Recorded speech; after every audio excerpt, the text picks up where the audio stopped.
This is first. I want to thank everyone out there who is maintaining the faith and celebrating Saint Urho Day on this March 16th of 2014.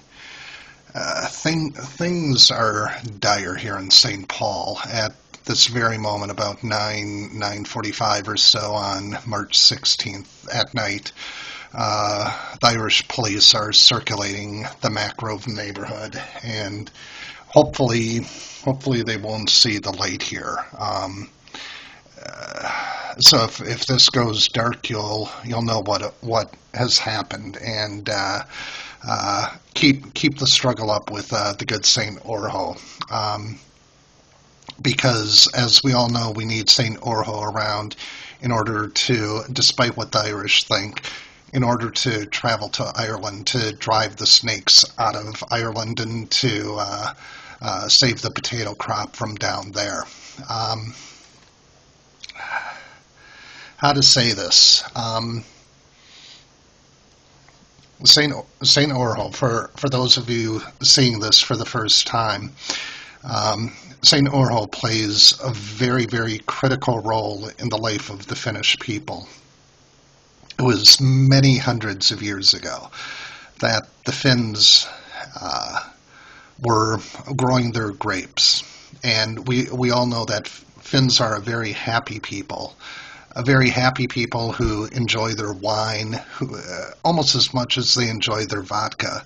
And we all know that the Finns are the ones who kicked Russian booty during the Winter War, despite what the Russians would say, and despite them stealing our best industrial land, we still kick their butt. Just like the Ukrainians are going to kick their butt in Crimea right now. And believe you me, Saint Urho is on his way to help in that area, to help the people of Ukraine, and to help the Irish. But like I said, right now things are desperate here in St. Paul, and I'm not speaking as well as I should, or portraying the story as well as I have in years past. But that's because we're not even able to escape across the river to Minneapolis right now.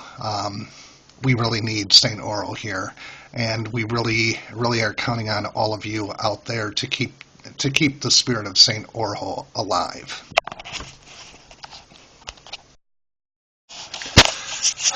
Yeah. Sorry about that. I had to quick dodge out because there was some odd knocking on the window that was happening. I think the St. Paul Irish police might be closing in on me, and I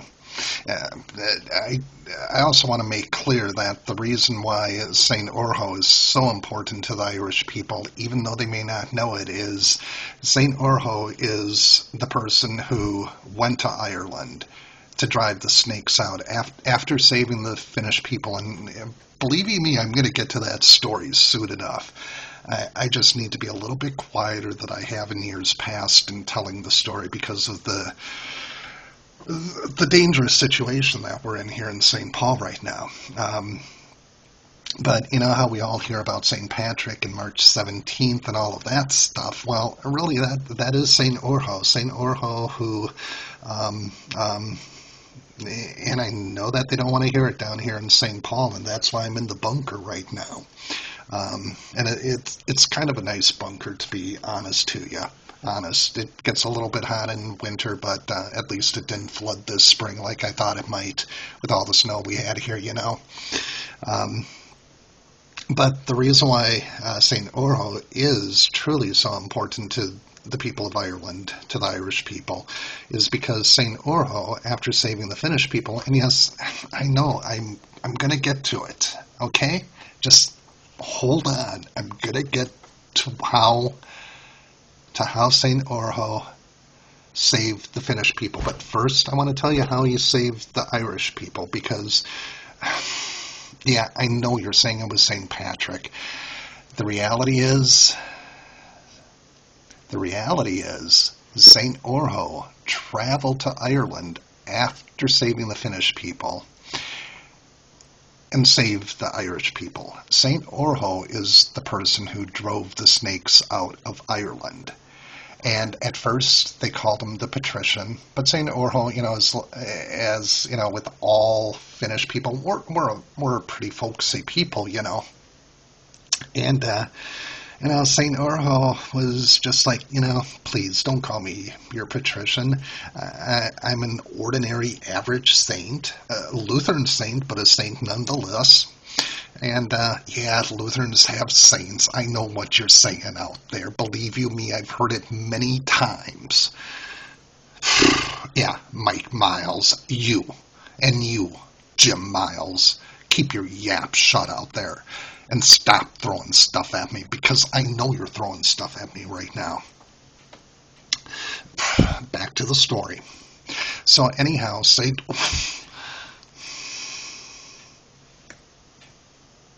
I think someone sent the joke this way. Anyhow, Saint Urho traveled to Ireland after saving the Finnish people to drive the snakes out of Ireland. And when he got there, he said, boy, what a wonderful life we've had in Finland. I think I'm going to create a wonderful life in Ireland for the people of Ireland by driving the snakes out of Ireland. So he did. They called him the patrician. St. Urho, being a folksy kind of guy, said, no. Call me by Patrick. Call me by Pat. And so they started calling him Patrick, and then shortened it to Pat. And then we got St. Paddy's Day. Because, of course, St. Urho is the bestest saint of all, who saved the people of Ireland, just like he's going to save the people of Ukraine from those nasty, evil Russians who obviously didn't learn their lesson from the Winter War of 1940-41 when we kicked their booty in our homeland of Finland. And St. Urho was the one who was flying that single fighter that defeated the Ruskies.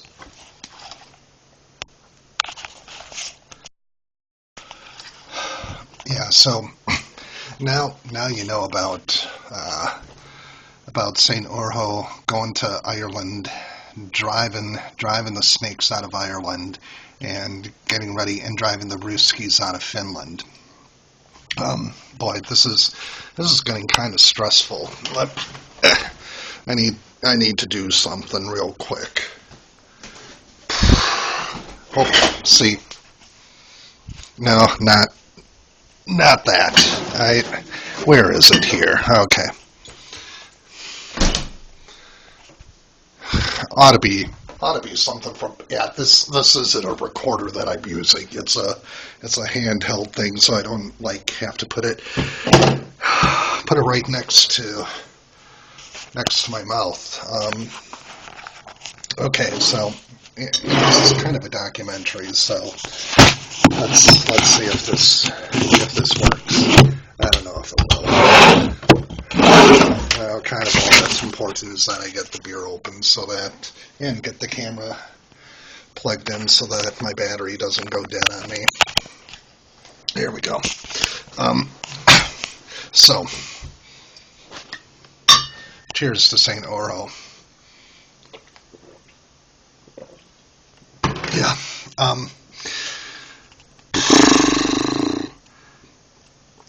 Did I ever tell you that St. Urho really is Mr. Ed?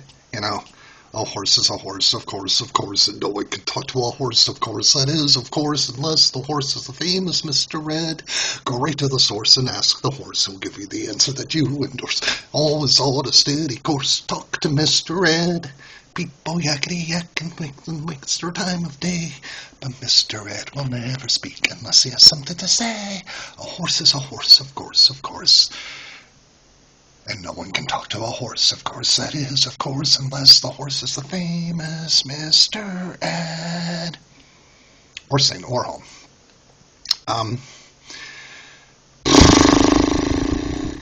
Yeah.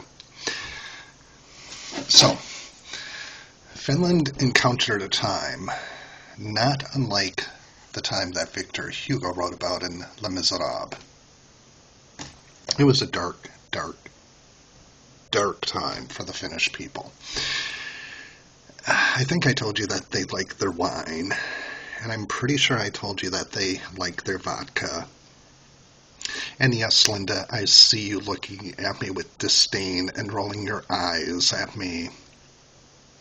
And Barb, you're really not that much better right now.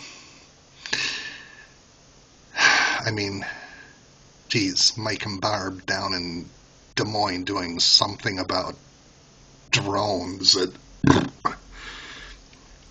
celebrating St. Patrick Day and all of that kind of stuff. And it's like, you know, if you would only believe in the saint, things would be so much better. The real saint, Saint Urho, was also actually St. Patrick, and who is also actually Mr. Ed, the horse. You know, the problem with this, doing this like this, is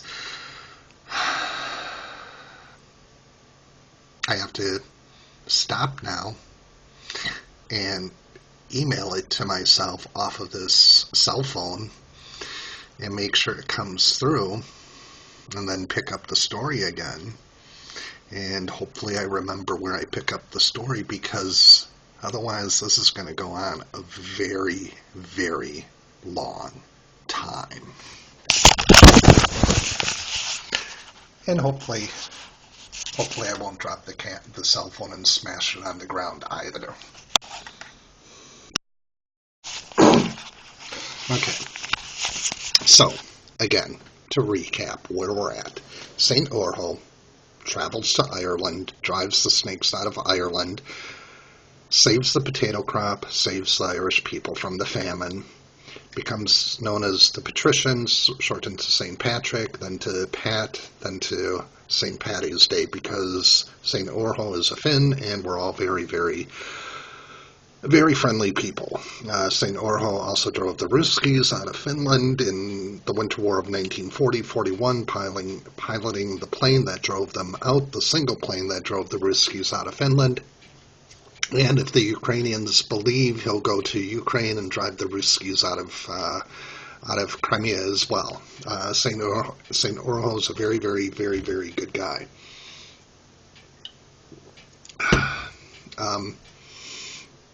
Just so you know, the St. Paul police did set up a roadblock outside of my apartment. I think they truly are circulating in and getting closer and closer. So if you start hearing a bunch of weird stuff in the background, it's them. And you know, Jim, I know what you were thinking when I went to get that beer before. You were thinking thoughts about Anthony Weiner. I know you were thinking thoughts about Anthony Weiner. St. Urho is not Anthony Weiner. Okay?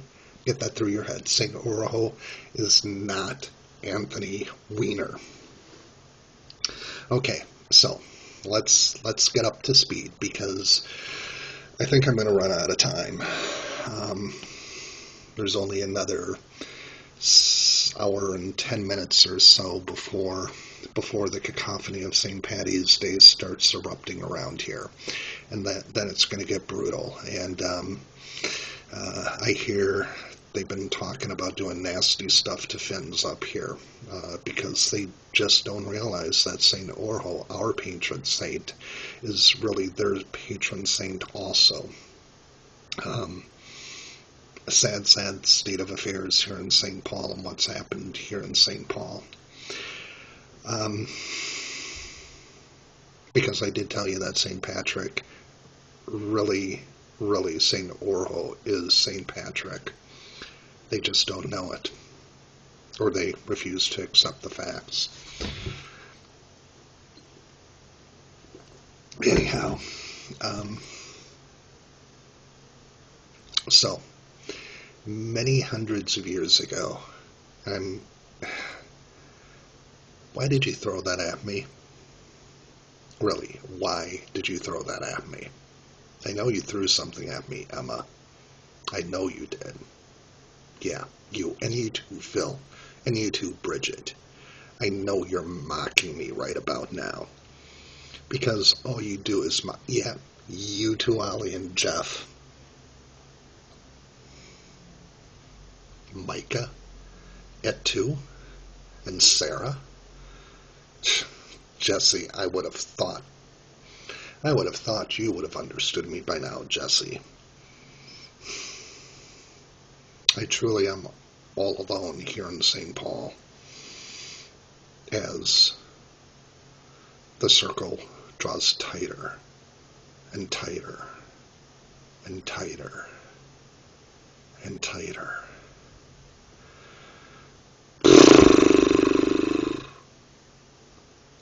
I do have Mr. Ed out back, though, so if I need to make a quick escape, I can do that.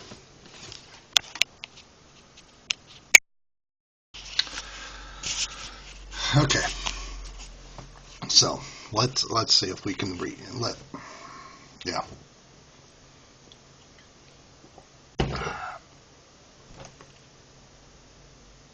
Did you know that Saint Urho is Julius Peppers riding into Green Bay to save the Packers and to give them someone who almost kind of sort of maybe still can offer some kind of pass rush for the Packers to win the Super Bowl this year. Because St. Urho was Brett Favre until Brett Favre became a Viking. I mean, geez, by then St. Urho was long gone from being Brett Favre. And St. Urho has endowed Aaron Rodgers with his special talents. And no, Jim and Mike, I'm not talking about Anthony Weiner. That is not Aaron Rodgers' special talent. He's a quarterback. Anyhow, St. Urho. Many, many, many, many hundreds of years ago, the Finns, who I think I said one time really like their wine and their vodka.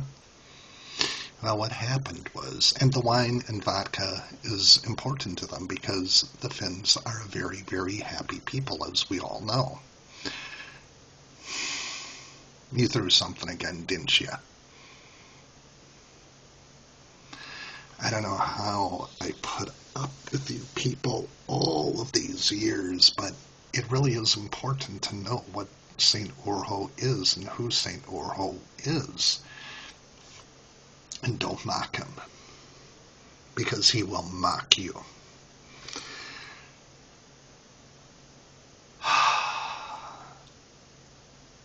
So, what do you need to make wine?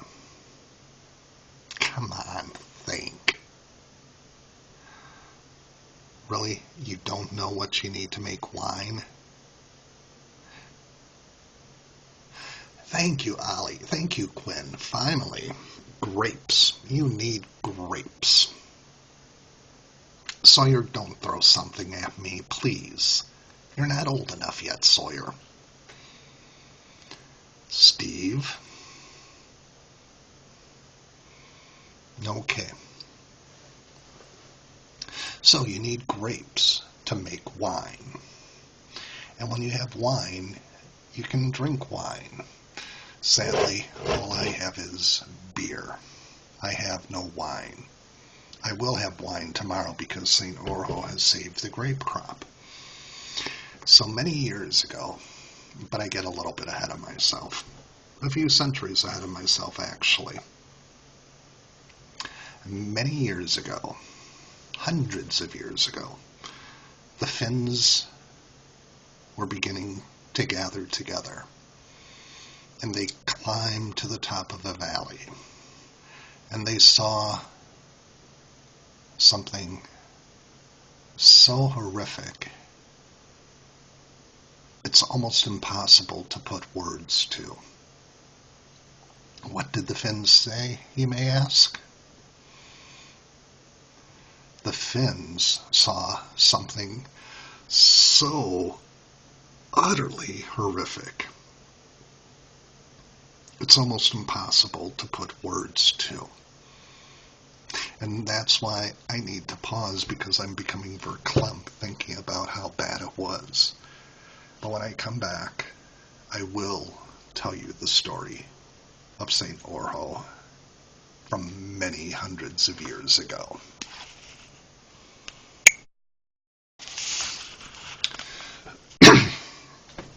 So, St. Urho, many, many hundreds of years ago, and this was cataclysmic for the people of Finland, because they depended upon the grape crop in order to make their wine.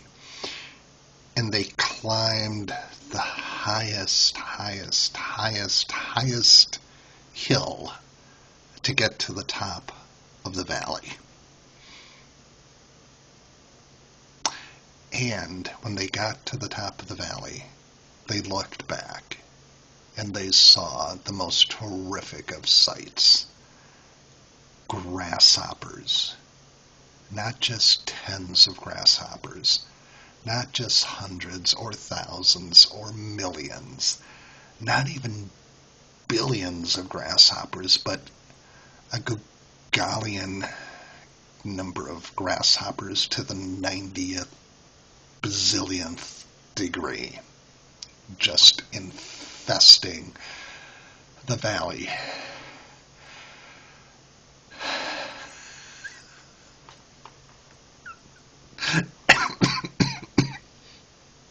And devouring the grape crop. And like I said, I get verklempt because it was the most horrific sight ever imaginable. The grasshoppers were in, and they were just destroying the entire grape crop. Just going, yeah, I know. Don't bite your tongue when you do that, though, because it hurts when you bite your tongue when you do. But that's what the grasshoppers were doing. And the people were just wailing and gnashing their teeth. And they had no idea what they were going to do, because once the grape crop was destroyed, they would have no more wine. And without wine, they can no longer be happy. And without being happy, they could not have driven the Ruskies out of Finland during the Winter War, or saved the people of Ireland, or liberated the Ukraine. And they were just devastated, because they were the Nostradamus of their age. They knew everything that was going to happen, and they knew that if the grasshoppers won, the world would be destroyed. Not just Finland, but the entire world. And a few brave souls saw the sauna in the valley, and they knew that if they could only get to the sauna in the valley, only if they could get to the sauna in the valley, they could summon the saint. But it was a perilous trip, because not only were the grasshoppers going eating all the grapes, they knew that the grasshoppers would go and eat the humans too, if they had a chance. But the Finns knew that they had but one choice to make, and they made it. And it's time for a break.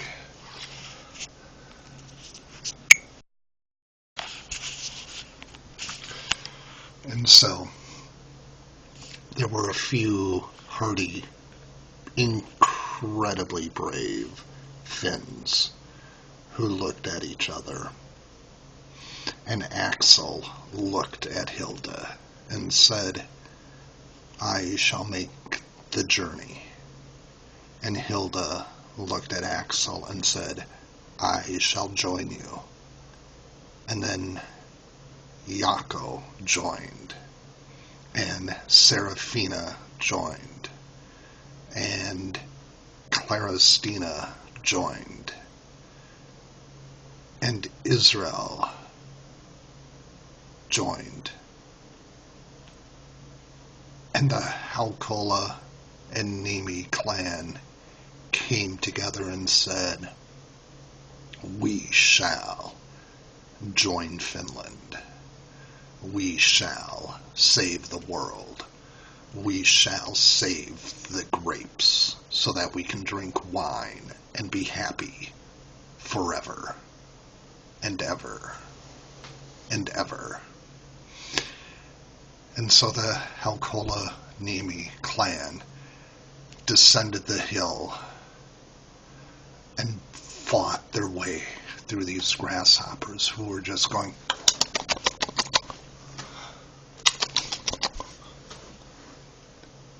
and their clothes were being shredded and torn asunder, but onward they trudged, and they got to the sauna, and Axel and Nemi grasped the door of the sauna and opened it wide, and the Halkola and Nemi clan entered in, and they summoned Saint Urho.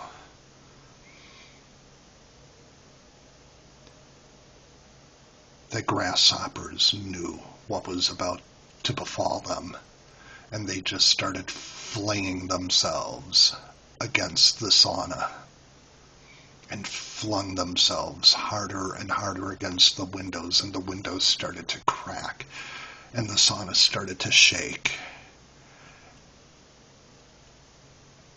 And it was close to being the end. But the Halkola and the Nemis continued their summoning of Saint Urho. And Saint Urho appeared on the hillside. And Saint Urho saw what was happening. And he saw that there was a faithful remnant of Finns who were intent on saving the grape crop and the world, and he knew that he could not let them down. And so St. Urho looked at the valley below, filled with grasshoppers, and St. Urho stood on the edge of the valley and held out his staff and shouted, "Hina circa, mina talta hiatin." Whereupon the grasshoppers fled. St. Urho got down off the ledge and went back to the sauna. And Axel and Nemi and Hilda and the entire Halkola Nemi clan were there. And they heard silence. Utter silence. And they looked out the door, and they saw the grasshoppers had all fled or died. And they saw St. Urho. And they knew all was well. And they rejoiced. And the snow started to fall. And having finished their sauna, they ran out and jumped and frolicked in the snow, as all good Finns do. And then they drank their wine. And that is why we celebrate St. Urho Day on March 16th of every year, because St. Urho saved the Finnish people by driving the grasshoppers out of Finland, thereby saving the grape crop, so that the Finns would be happy, so that St. Urho could then go to Ireland and drive the snakes out of Ireland and save the Irish people, so that St. Urho could then return and be the lone pilot driving the Ruskies out of Finland during the Winter War, and then come and win a Super Bowl with the Green Bay Packers, first as Bart Starr, then as Brett Favre, then as Aaron Rodgers, and now as Julius Peppers. And always remember the magical words, Hina Sirka, Mene Talta Hiatin, which means grasshopper, grasshopper, get the hell out of here. And that is the story of St. Urho. And now I hear pounding on the windows, and the noose is closing. And I fear that the St. Paul police, the Irish police, are about to find me. And this shall be the last time I can communicate with you about St. Urho. Long live St. Urho. Long live the Finnish people. Stay strong, be well, and never forget the saint.